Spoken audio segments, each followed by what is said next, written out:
Alleluia, Alleluia.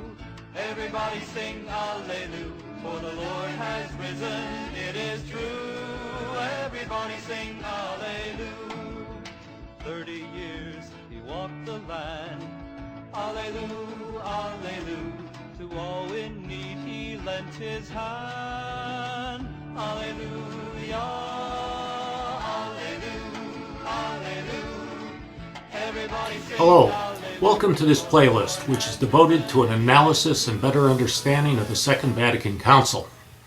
Over the last several installments of this playlist, we've discussed many of the reasons why we should attend the Latin Mass.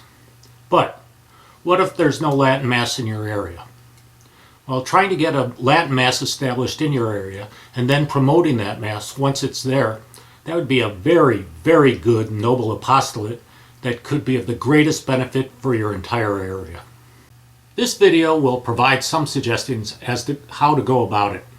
And I'm hopeful that maybe somebody with some practical experience might stumble across this installment and post some additional advice down below.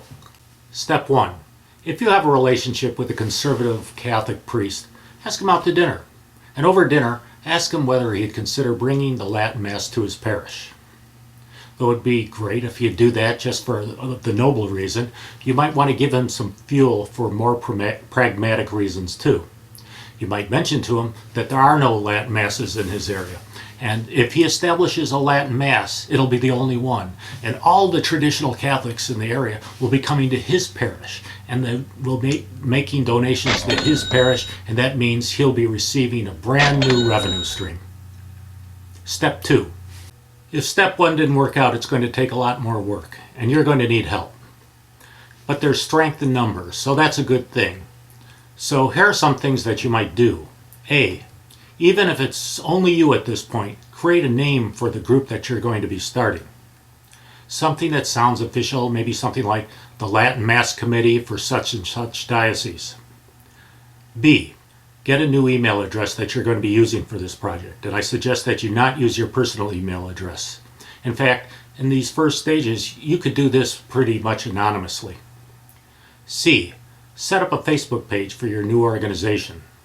D. Design a simple and concise one-page flyer. The flyer should say something like, the Latin Mass Committee of such and such diocese is trying to gauge the interest of bringing a weekly Latin Mass to the diocese, and then instruct people that, if they're interested, to contact your email address for more information. And I suggest that you not use your personal telephone number in the flyer. E. Go to Kinko's, Office Depot, or wherever and print up maybe at least 1,000 flyers. F. Start with the parishes that you believe are relatively conservative, and during Sunday Mass, put a flyer under the windshield wiper of every car in the parking lot. And over the course of a couple of weeks, you're going to try to do this to every Sunday Mass at that parish. G.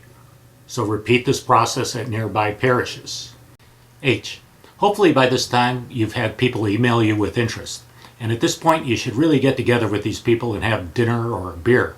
You want to develop some camaraderie with these people and develop personal relationships. If everything's done just by email, these people will likely be less committed to the cause. And these committed individuals should help you distribute flyers at additional parishes. You want to cast the broadest net as you can. I. Ask the other committed members of the group to approach priests who they think might be receptive. The church that I attend has had the Latin Mass for a few years now, and there had been a core of traditional Catholics in the area that knew each other for many years. I didn't know these folks, but that's how it started. And I once asked the church's pastor how he came about starting up the Latin Mass in his parish, and he said that this core had once asked him out to dinner. It was a big dinner, and at dinner one of the people got up to make an announcement. They said, "I'd like to announce that Father's going to institute a Latin Mass in his parish," and everybody applauded. And Father told me that this was the first he had ever heard of it.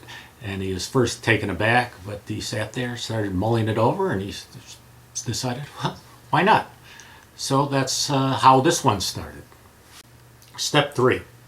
If you can't make any traction with the local priests, it might be time to approach the bishop. But please note that the reason that there aren't any Latin Masses in your area might just be because the bishop discourages them. However, you're not going to know this until you do some digging.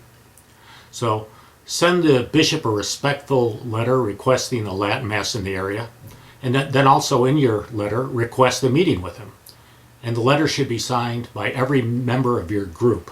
Step 4. If the bishop ignores your request, consider starting up a petition on change.org. Now that petition has the potential to go viral.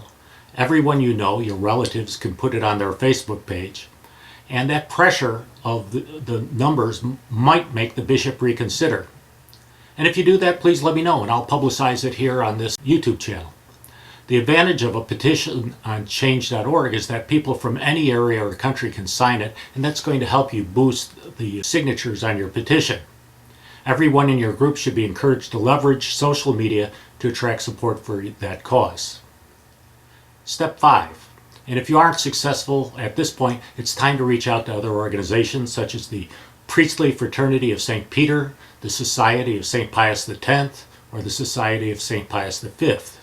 And these organizations will probably be able to give you some additional suggestions.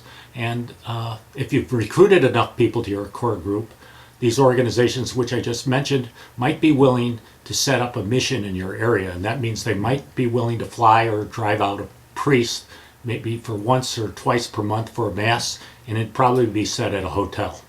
Step 6. You might also consider bringing in a Byzantine Catholic liturgy to your area.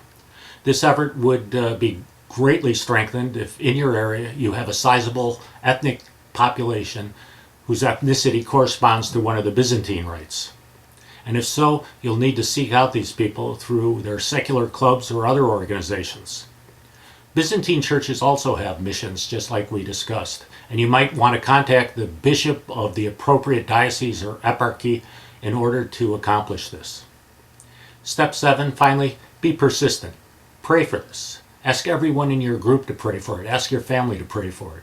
It's for the spiritual welfare of an entire area. It's a really important thing. Well, I hope you enjoyed this installment. We'll be back again in about a week with another one. In the meantime, please pray for the church.